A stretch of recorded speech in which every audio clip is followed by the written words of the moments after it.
Hi, good evening. So tonight we're saying I don't like to be touched. This comes from a book which I've picked up recently called Stranger in the Woods.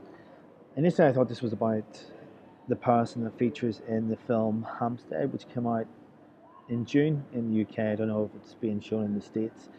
It's not about that guy.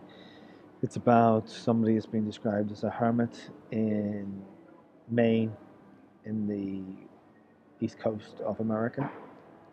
So Michael Fingal, just taking a look at the book. I wrote the book about Christopher Knight.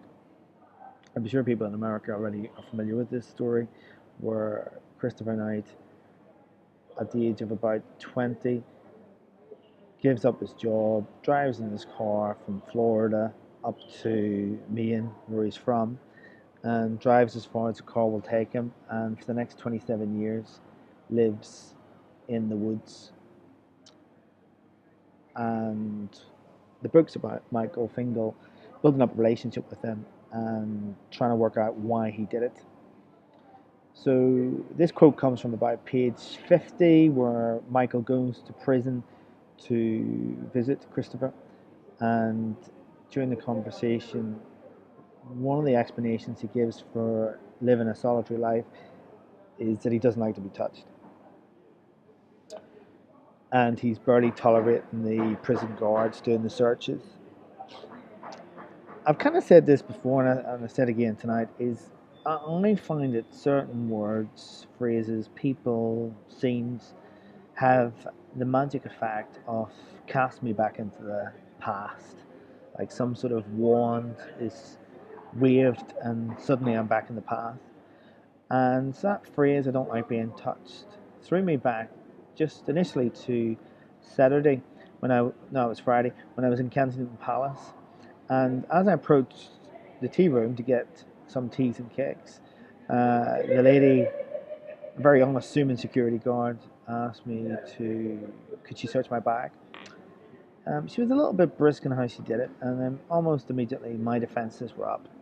And these defences go back, I think, to when I grew up in Northern Ireland, and there was a heavy security presence, which I read about. I can see the time's going on, and probably a lot of people don't have time to listen to me wax lyrically. It might not be waxing lyrically, but you be judge. So I tell one story. Well, tell a couple of stories, but the one I will tell you is about I was leaving Northern Ireland about 4 years ago, and the security officer asked me to open my bag, and he started going through my bag. After he'd finished, he said thank you and walked away. To which I said, "Excuse me, you unpacked it, so you can pack it back." So reluctantly, he started to until it came to a point where he said, "I don't have to do this," and he didn't. So I said to the security supervisor, "This isn't right," and she upheld his decision, and so I had to pack my own stuff. I don't think that's actually right. I don't think that people that are going through an airport should be treated. I mean, I don't mind being searched, but I don't think you should be treated as if uh, you're you're a nobody, and that they unpack your stuff and you have to pack it back.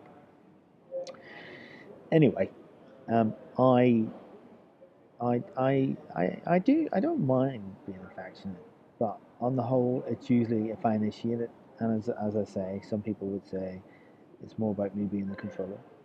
Anyway, take care and see you again.